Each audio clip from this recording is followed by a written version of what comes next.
Hello అండి, welcome to easy cooks. ఈరోజు మహాశివరాత్రి స్పెషల్గా జ్యూస్ చేయబోతున్నాము కర్బూజాతో. అలాగే అన్ని ఫ్రూట్స్ వేసి చూపిస్తున్నాను, చూసేయండి. ఈ కర్బూజా పండు జ్యూస్లోకి ఏ పండ్లు ఉన్నా వేసుకోవచ్చు. ఓన్లీ బనానాతో కూడా సర్వ్ చేసుకుంటే చాలా బాగుంటుంది కూల్గా.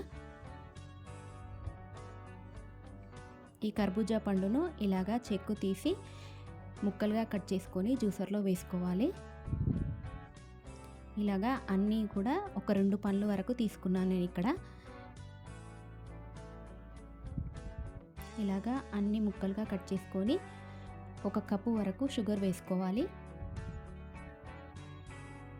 మీరు షుగర్ తినేంత మటుకు వేసుకోండి. బాగా స్వీట్ తినే వాళ్ళైతే ఇంకా కొద్దిగా కూడా వేసుకోవచ్చు. ఇలాగా జ్యూస్ రెడీ అయిపోయింది. ఒక బౌల్లోకి ఈ జ్యూస్ అంతటిని వేసుకోవాలి. దీంట్లో వాటర్ ఏం యాడ్ చేయలేదండి, మొత్తం పండుతోటే ఇలా రెడీ అయిపోతుంది. 1 గ్లాస్ వరకు పాలు వేసుకోండి దీంట్లోకి. ముందుగానే మనము ఒలిచిపెట్టుకున్న పండ్లన్నింటినీ దీంట్లోకి వేసేసుకోవాలి ఒకటొకటిగా. ముందుగా నేను ఇక్కడ దానిమ్మ గింజలు వేసేసుకున్నాను, అలాగే సంత్రా ఒకటి తీసుకున్నాను.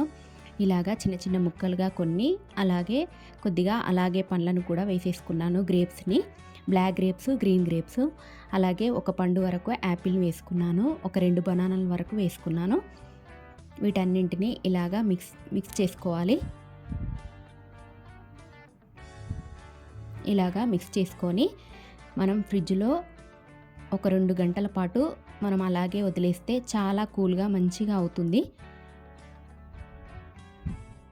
ఈ జ్యూస్ని కూల్గా అయినా తీసుకోవచ్చు, అలాగే కూడా తాగేయచ్చు. చాలా బాగుంటుంది. ఈ శివరాత్రి సందర్భంగా ఫాస్టింగ్ ఉన్నవాళ్ళు 1 గ్లాస్ తీసుకుంటే సరిపోతుంది వాళ్ళకి. అంతే అండి. మా వీడియో కనుక నచ్చినట్టయితే లైక్ చేయండి, షేర్ చేయండి.